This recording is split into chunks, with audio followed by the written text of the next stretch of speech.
Nowy chiński gracz na naszym rynku wjeżdża z przedstawicielem wymierającego gatunku. Brzmi jak katastrofa, prawda? Wszyscy klienci kupują już tylko SUV-y i crossovery.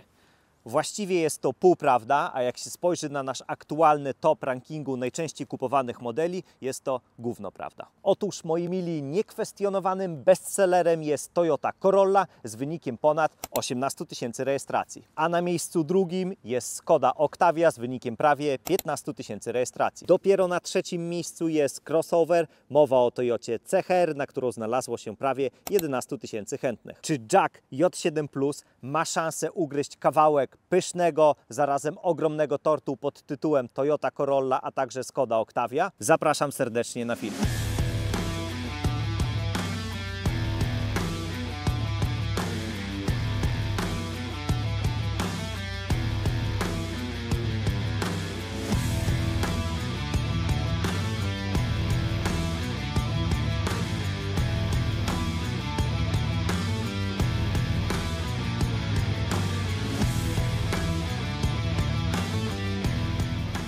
W tej części głównie porozmawiamy o cyfrach, bo z nimi najnormalniej w świecie się nie dyskutuje. Subiektywne opinie na temat walorów jezdnych odkładamy na bok, ewentualnie jeszcze zahaczymy o temat, jakim jest wyposażenie. Jack J7 Plus jest dłuższy, wyższy, a także ma większy rozstaw osi od naszych bestsellerów rynkowych. Mierzy na długość prawie 4,8 metra, na wysokość prawie 1,5 metra, a jego wielebny rozstaw osi jest to ponad 2,7 metra. Rozmiar ma znaczenie, a więc punkt dla J7. W temacie pojemności bagażnika wiadomo, że Toyota Corolla w sedanie dostanie po uszach, aczkolwiek jej 471 litrów wielkiego wstydu nie przynosi. J7 Plus ma 540 litrów pojemności, a zwycięska Octavia aż 600, ale idąc na żyletki w obronie Jackie Chana, to po złożeniu oparć drugiego rzędu siedzeń ma on największą pojemność, czyli 1650 litrów versus 1555 Skody. Co ląduje pod maską w przypadku J7, a także Corolli? Sprawa jest banalnie prosta, gdyż nie mamy żadnego wyboru. To samo dotyczy skrzyni biegów oraz rodzaju napędu. Sprawy się komplikują w Octavii, bo musimy wybierać silnik, czy będzie to benzyna, miękka hybryda, czy też diesel. Każą jeszcze wybierać skrzynię, czy ma być to skrzynia manualna, czy automatyczna, a także rodzaj napędu, czy będzie to napęd na przód, czy też napęd na 4 koła. Jakby to powiedział czeski krecik, oj, oj, oj, oj, oj. Do zestawienia wziąłem wersję Octavii, najbliższą pod względem osiągów i tutaj niestety nie mam dobrych wieści dla Jackie Chana, gdyż dostaję wciry od konkurencji na każdej płaszczyźnie. 1,5 litrowy, 4-cylindrowy, turbo doładowany rzędowy silnik benzynowy legitymuje się mocą 136 koni i 200 Nm. Sparowany jest z bezstopniową przekładnią CVT. Naturalnie napęd trafia na przednie koła. Pierwszą setkę J7 Plus zrobi równo w 12 sekund. Z kolei jego VMAX ustawiono na 170 km/h, ale to przecież żaden problem, bo u nas nikt nie jeździ więcej niż dopuszczalne 140, prawda?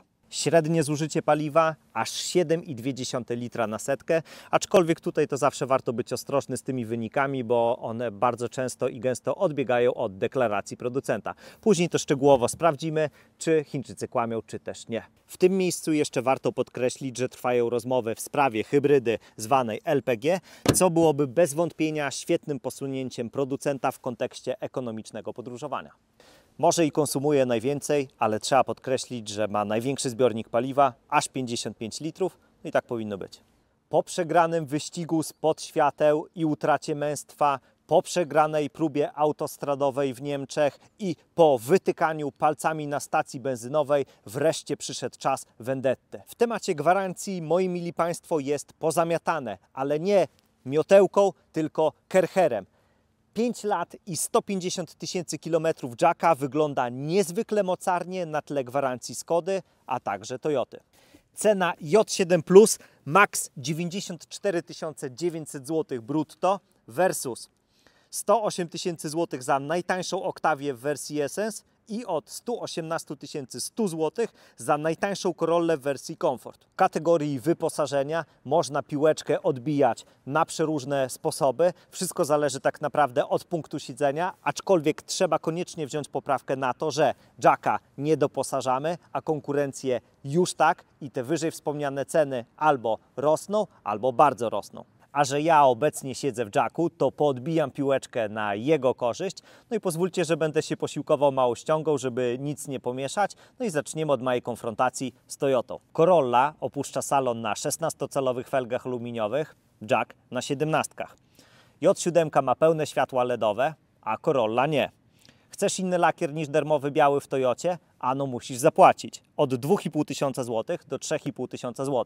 W Jacku masz wszystkie w cenie. Chcesz chociażby czujniki parkowania w Toyocie? No to musisz wziąć cały pakiet za bagatella 7000 zł. W Jacku masz kamery 360, a także tylne czujniki parkowania.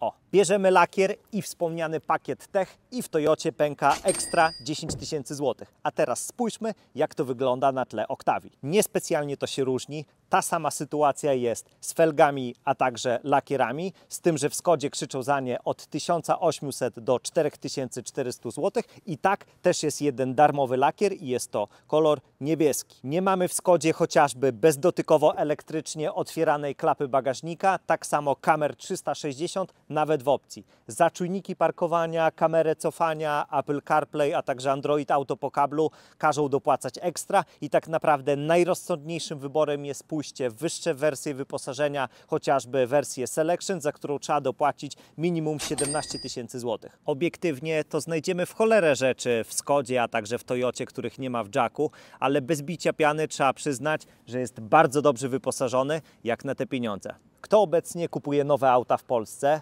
Ano firmy. Obecnie odpowiadają za niemal 71% sprzedaży, aczkolwiek to nie są do końca prawdziwe dane, bo CEPiK do jednego worka pod tytułem osoby fizyczne wrzuca JDG i spółki cywilne. Chciałem policzyć TCO pod Kowalskiego, a także floty, ale tego nie zrobiłem, bo nie ma w ofercie Jacka jeszcze instalacji LPG, a ona tak naprawdę bardzo dużo by zmieniła, a także realnej RV-ki. Na razie byłoby to wróżenie z fusów. Kończąc ten, a jakże bezsensowny wątek podkradania tortu, śmiem twierdzić, że go będzie sukcesywnie podgryzał, ale jak bardzo, to tylko wróżbita Maciej wie. Tylko spójrzcie, jak on jest naprawdę ładnie narysowany.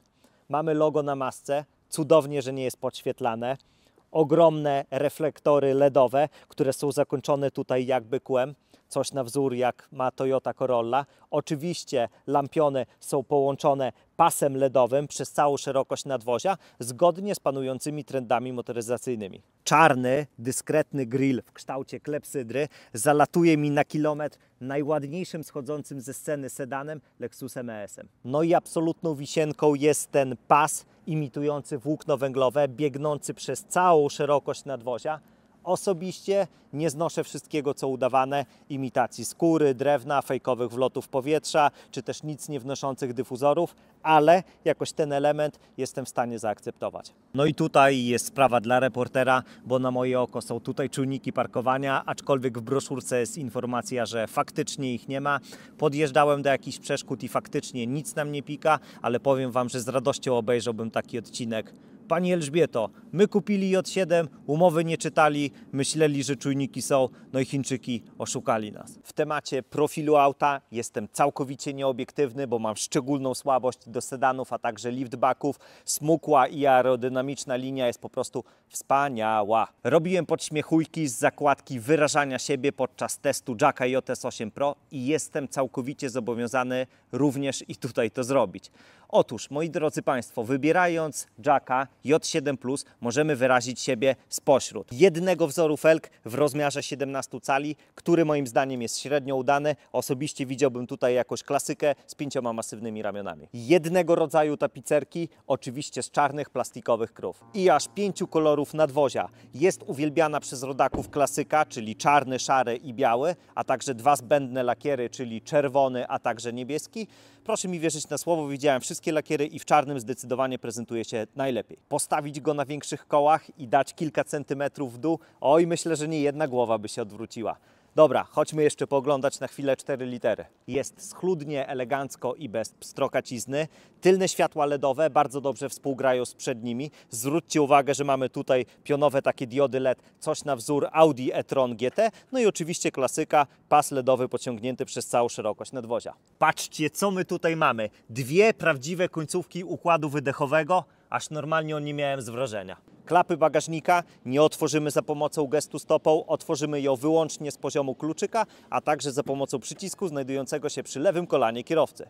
Nie pokazywałem Wam jeszcze, ale pod podłogą bagażnika znajduje się zapasowe koło dojazdowe. Mamy, zobaczcie, tutaj jeszcze trochę wolnego miejsca na jakieś klamoty. Zmieściłyby się tutaj chociażby kable rozruchowe. Jeszcze jedno, z poziomu bagażnika nie złożymy oparć tylnej wersalki. Szkoda, bo to jakże banalna i wygodna rzecz. Czy obejrzymy festynową animację świetlną, która towarzyszy nam podczas otwierania, jak i zamykania pojazdu? Oczywiście, że obejrzymy. Uprzejmie proszę o muzykę.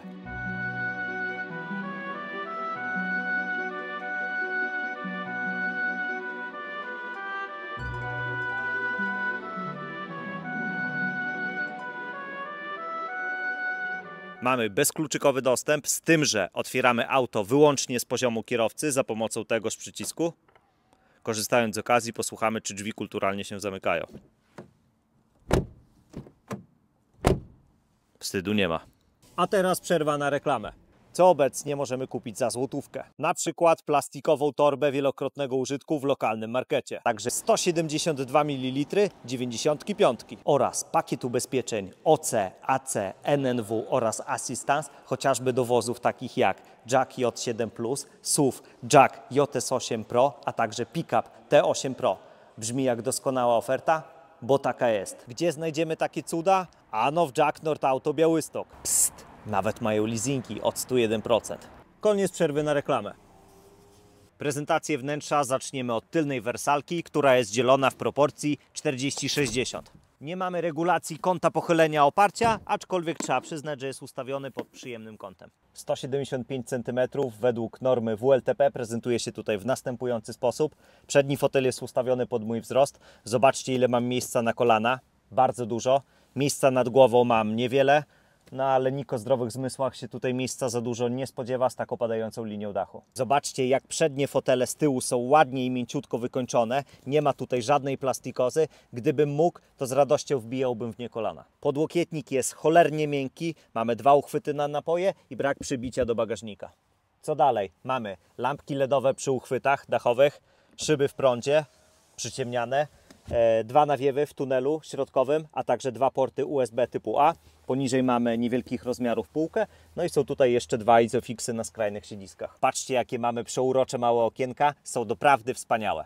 Drzwi zarówno przednie, jak i tylne są tak samo wykonane, nie ma tutaj faworyzacji kierowcy. Dominują oczywiście twarde tworzywa, miękko jest tylko w okolicy podłokietnika. Ja osobiście bym dał jeszcze więcej pianki dla jeszcze większego komfortu. Nie wiem jak do Was, ale do mnie te detale, a także przyszycia jak najbardziej przemawiają. Pierwsze zaskoczenie jest takie, że siedzi się tutaj stosunkowo wysoko, nawet przy najniższym ustawieniu fotela. Plus jest za to taki, że pasażerowie tylnej wersalki mogą wsadzić kopyta pod fotel kierowcy. Fotele ze zintegrowanymi zagłówkami wyglądają naprawdę atrakcyjnie, mają taki sportowy sznyt. Mamy tutaj, słuchajcie, miks materiałów ekoskóry, a także jakby alkantary, która jest bardzo miękka w dotyku. Fotele są dość twarde, ale ja osobiście takie lubię. Mają niezłe podparcie boczne, no i absolutny skandal, że nie są podgrzewane, zresztą tak samo jak i kierownica. Fotel kierowcy jest elektrycznie regulowany w 4 kierunkach, przód, tył, a także góra, dół.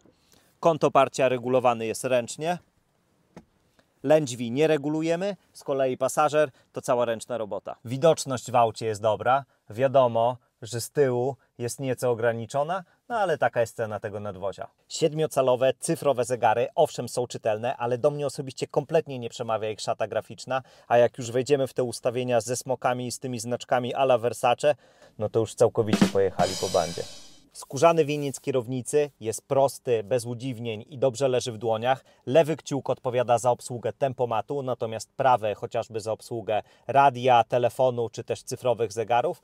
No i słuchajcie, ogromny minus jest za to, że kierownica regulowana jest tylko w jednej płaszczyźnie i to tak naprawdę w niewielkim zakresie. Materiały, a także ich spasowanie jest na dobrym poziomie. Wiele elementów jest tak naprawdę miękkich. Zobaczcie, górna część deski rozdzielczej jest miękka, przyjemna. Środkowa jest względnie miękka, ale też miękka. Tak samo tunel środkowy, o który możemy oprzeć bez zawału nasze kolano. Oświetlenie ambiente jest dyskretne, jest tylko jeden pasek na desce rozdzielczej. 10-calowe dotykowe centrum dowodzenia jest czytelne, zarazem banalnie proste w obsłudze, ale zdarza mu się czasami przysnąć. Ogromny plus za fortepian z podstawowymi funkcjami. No i co? Apple CarPlay, a także Android Auto parujemy wyłącznie po kablu. Przelecę szybko po głównych kafelkach, żebyście zobaczyli jak wygląda interfejs. Proszę bardzo, tak się prezentuje. A tak wyglądają kamery 360, które, jak widzicie, są naprawdę niezłej jakości. Patrzcie te ustawienia klimatyzacji. Myślałem, że coś tutaj jest posrane, a to jest tak naprawdę głęboko przemyślane. Tutaj kierowca reguluje intensywnością pracy nawiewów, a tutaj reguluje temperaturą. To samo może zrobić, słuchajcie, pasażer. Tutaj reguluje temperaturę, a z tej strony reguluje on intensywność pracy nawiewów. Genialne. Mamy klasyczny szyberdach, który jest oczywiście uchylany, a także otwierany. Mamy schowek na okulary, a także 2 lampiony LEDowe. Tunel środkowy prezentuje się w następujący sposób. Mamy świetną kieszeń na portfel i klucze, dźwignię masywną, piękną, zapłon, elektryczny rękaw, autohold, 2 uchwyty na napoje, które dostosowują się do średnicy naszych płynów. Tutaj mamy ładowarkę indukcyjną, która średnio się lubi z moim telefonem, gdyż raz go ładuję, a raz nie. Podłokietnik z pięknymi przeszyciami skrywa klimatyzowany schowek, gniazdo 12, a także 2 porty USB typu A. W temacie jazdy, jeśli Waszym głównym kryterium jest płynna, spokojna, przepisowa jazda w aglomeracji miejskiej, to bez cienia wątpliwości jest to dobry wybór. Ale jeśli lubicie przycisnąć, wyprzedzać wszystkie auta, szykana, lewa, prawa, lewy pas to nie kółko różańcowe, to nie powinniście brać tego auta w ogóle pod uwagę. Jakby to najlepiej określić? Mając 136 koni i 200 Nm w romansie z CVT, to wyprzedzanie ciężarówki na drodze krajowej należy wcześniej zaplanować, wymaga odrobiny cierpliwości, a także odpowiedniej ilości miejsca. A teraz sprawdzamy elastyczność, jedziemy 80 parę i wyprzedzamy ciężarówkę. Lewy pas i rura. Dawaj! Dawaj! No i mamy go. Jak widzicie, więcej hałasu niż efektu, ale udało się. Dla formalności sprawdźmy jeszcze pierwszą setkę, którą w teorii powinniśmy zrobić równo w 12 sekund. Jak zwykle zrobimy pomiar jak najgorsi amatorzy, bez raceboxa, posiłkując się wskazaniami z cyfrowych zegarów, a także ze stopera w telefonie.